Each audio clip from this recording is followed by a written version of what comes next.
যাই হোক, আওয়ামী লীগের আন্ডারে যখন ছিলাম দোকানটা তো ছিল, দোকানটা ছিল যে হচ্ছে এখানে বা আসছিল ছাত্রলীগের পোলাপাইন সবাই আমার এখানে আড্ডা দিত, যেটা সত্য কথা। তারা উল্টো আমাকে সেভ করেছে, কখনো চাঁদাবাজি এটা সেটা আমি কখনো এগুলোর মধ্যেও পড়ি নাই।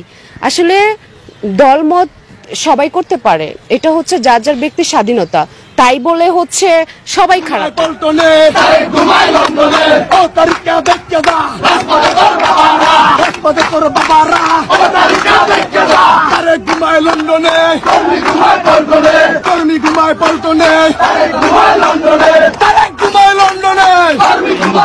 আওয়ামী লীগ দরকার, এখন যারা আসে এরা হলো শোষণ পার্টি, এরা দেশটা ধ্বংস করে দিচ্ছে।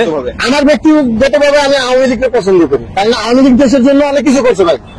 এই স্বাধীনতার পর থেকে শেখ মুজিবুর রহমান দেশটাকে স্বাধীন করছে এবং তার মেয়ে এই দেশটাকে উন্নয়ন থেকে একদম বিশ্বের দরবারে নিয়ে গেছে। আমরা চাই সবসময় শেখ হাসিনা যাতে আবার নির্বাচিত হয়, শেখ হাসিনারে আমরা চাই, কারণ শেখ হাসিনা ছাড়া এই বাংলাদেশ কন্ট্রোল করতে পারবে না কেউ। কারণ বাংলাদেশ কন্ট্রোল করতে হলে শেখ হাসিনা লাগবে। সব চোর ব্যাপার, শেখ হাসিনা একটা বাড়ি ঘর করে নেই, তার কোনো ব্যাংকে যান, তার কোনো ব্যাংকে কোনো পুরোপুরি টাকা নেই। সে সবসময় মানুষকে দেখছে, মানুষকে সাহায্য করছে, আর সে বাংলাদেশের জন্য যা করছে এটা প্রত্যেকটা মানুষ মরার আগ পর্যন্ত বলতে হবে যে না, শেখ হাসিনা কাজ করছে। এখন আমরা চাই যাতে আমাদের আগে শেখ হাসিনা ছিল, শেখ হাসিনা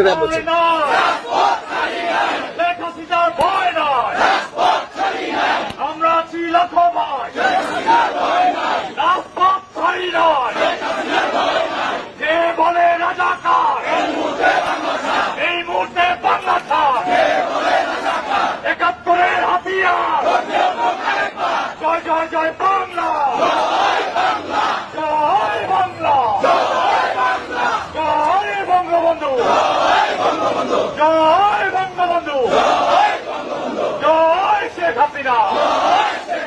শেখ হাসিনার ভয় নয়, রাজপথ ছাড়ি নয়, একটা করে